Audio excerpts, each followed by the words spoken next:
The result of a massive hospice fraud bust in Los Angeles County has been revealed, and California state officials taking the credit. Since 2020, nationwide, fraudsters have scammed at least $36 billion and as much as $3 trillion in tax money from federal entitlement programs. The team from the Center Square reviewing 2,500 documents and statements from the Department of Justice, press releases, and fact sheets, and found public safety net programs such as Social Security, Medicare, and Medicaid lost billions of dollars to scams each year.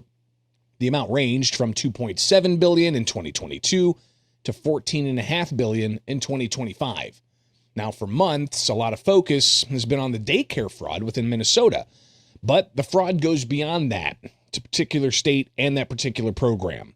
Thursday, California Attorney General Rob Bonta announced his office's efforts in fighting Medicaid fraud. And this comes after earlier in the month, the FBI made multiple arrests in Los Angeles County. Charges in the FBI sting included healthcare fraud, money laundering, and identity theft. Now, Wednesday, by executing search warrants and arrest warrants at 10 locations, 5 suspects being arrested throughout Southern California in Operation Skip Trace. Here is California's Attorney General Rob Bonta. Last Thursday, we filed felony criminal charges against 21 suspects, including healthcare fraud, money laundering, and identity theft. And yesterday, we successfully executed search and arrest warrants at 10 separate locations and arrested 5 suspects so far throughout Southern California. Now, California officials say the bust comes after a tip from the California Department of Health Care Services of alleged hospice fraud at 14 companies. Those involved in the scheme would purchase personal identifying information for people who live outside of California. They would get that off of the deep web and then enroll into a California program, posing as California residents.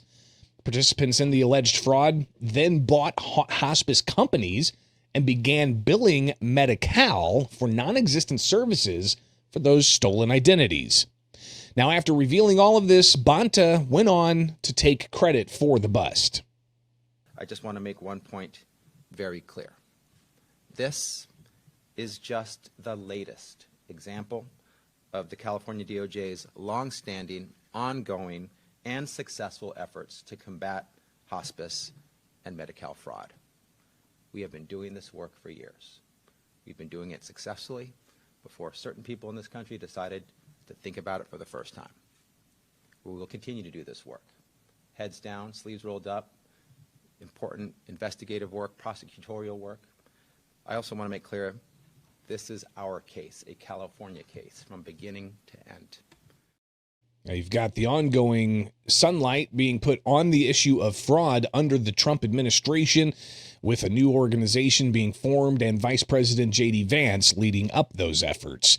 But in California, Assembly Minority Leader Heath Flora telling the Center Square that the latest out of California is an acknowledgement at both the state and federal levels that there is massive, organized criminal efforts to defraud California's social safety net programs that taxpayers are footing the bill for. Now, California, being among the country's largest states, their budget actually surpasses that of some countries. But every dollar stolen through fraud is a dollar that doesn't go to those who need it, and it's happening all around the country. A former Chicago area nonprofit executive has been sentenced to a year in federal prison for misappropriating nearly $1.9 million through a pair of fraud schemes. This coming on the information from federal prosecutors that the Center for Community Academic Success Partnerships schemed with another executive to defraud the Illinois Department of Education out of about $1.8 million. In Washington State, Seattle council members are calling for a formal audit of the city's Human Services Department there, but that review won't be getting immediate attention. That's because the auditor's office has a backlog. Last August, a damning King County, Washington audit showed that money was being spent at the County Department of Community and Human Services faster than anyone could track it. Between 2019 and 2024, The Department of Community and Human Services saw its grant awards double from $922 million to $1.87 billion. And much of this money came from the Best Starts for Kids tax levy, a decade-long promise to the region's youth funded by King County property owners. Michigan's Attorney General continuing to pursue fraud cases around that state, announcing charges against a Macomb County dentist in what prosecutors are saying is a massive Medicaid fraud scheme. The charges there stem from allegations that a dentist billed the taxpayer-funded Medicaid program for dental crowns that were unnecessary or that were never provided. The charges come as state lawmakers raise broader concerns about fraud errors and oversight across Michigan's public assistance system, which collectively serves millions of residents and account for billions in spending.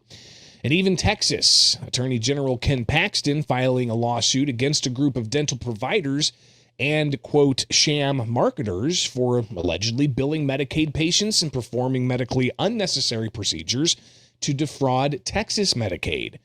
And Medicaid fraud isn't the only rock to overturn. Federal prosecutors have charged 4 people in New York City with embezzling more than $1.3 million from a Brooklyn-based nonprofit that operates migrant shelters as part of a widening public corruption investigation. So there's much more to be said about the ongoing fraud accountability sweeping the country.